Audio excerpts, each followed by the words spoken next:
இப்போ நம்ம பார்த்துக்கிட்டு இருக்குது உவரிங்கிற ஊரில் உள்ள செல்வமாதா ஆலயம். இந்த செல்வமாதா ஆலயங்கிறது எப்படி அமைக்கப்பட்டிருன்னா, கப்பலில் ஒரு விமானம் இறங்குற மாதிரி. அது மட்டும் இல்லாமல் நம்ம பார்க்குறோம்ல ஒரு சுரூபம். இது 3 வடிவத்தில் நம்ம ரியாக்ஷன் ஒன்று ஒவ்வொரு ரியாக்ஷனில் இருக்கிற மாதிரி பண்ணியிருக்காங்க. அது நல்லாயிருக்கும், ரொம்ப சுத்தமாக இருக்குது. பார்க்கும்போது இந்த கப்பலில் ஒரு விமானம் தாங்கி நிற்கிற மாதிரி உள்ள ஒரு அமைப்புள்ள அந்த கோயில். அது மட்டும் இல்லை, அது பக்கத்துலேயே பீச், அதாவது கடற்கரை. ரொம்ப அருமையாக இருக்கும் பார்க்குறதுக்கு. அதில் இன்னும் பார்க்கும்போதே ரொம்ப நல்லா ஒரு ஃபீல் வரும். அது மட்டும் இல்லை, அதுலேருந்து ஒரு காற்று வீசும் பாருங்கள், நல்லாயிருக்கும். சரி,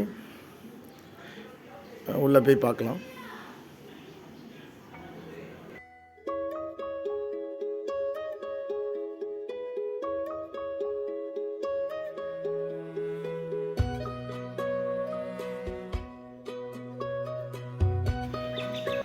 உள்ளே போனதும் பார்த்தீங்கன்னா, மேலே விமானத்தை தாங்கி நிற்கிற மாதிரி நிறைய தூண் வச்சுருக்கு பாருங்கள். அதில் எல்லாத்துலேயும் ஒவ்வொரு நாட்டோட கொடியும் அந்த நாட்டோட பேரும் அதில் இருக்கும். அதான் அதில் ரொம்ப எனக்கு பிடிச்சது.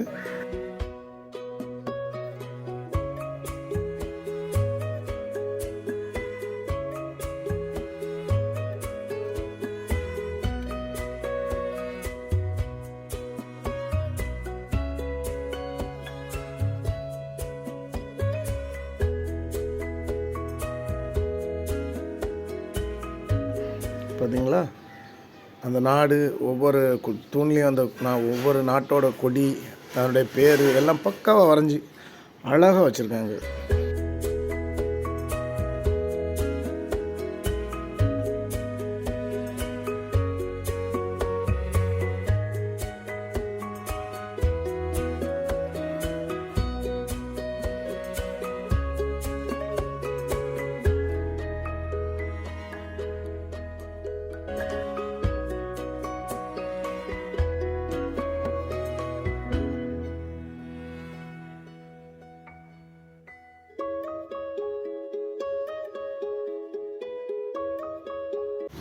இந்த கண்ட்ரி பேர் ஒட்டியிருக்கா.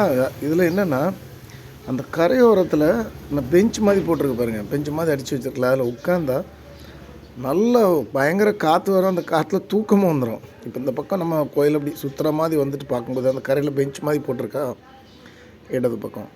அதில் பார்த்தீங்கன்னா தூக்கமே வந்துடும் அதில் உட்காந்தா. அந்த அளவுக்கு அழகாக இருக்கும்.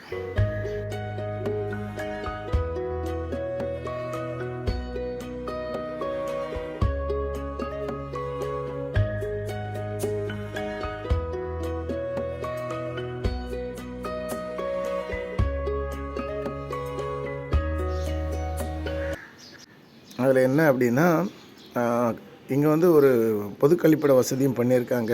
கோயிலுக்கு வெளிப்பக்கம் இருக்குல்ல, இது ரொம்ப சுத்தமாக இருந்தது. இதுவும் பயன்படுத்திக்கலாம். இந்த ஆங்கிள்லேருந்து பார்க்கும்போது உண்மையாகவே ஒரு கப்பலில் ஒரு பிளேன் இருந்த மாதிரி இருக்குது. ஓகே, நன்றி. இன்னொரு வீடியோவில் சந்திப்போம். Subscribe to our channel. Tata, bye bye. Click the show links and enjoy watching the videos.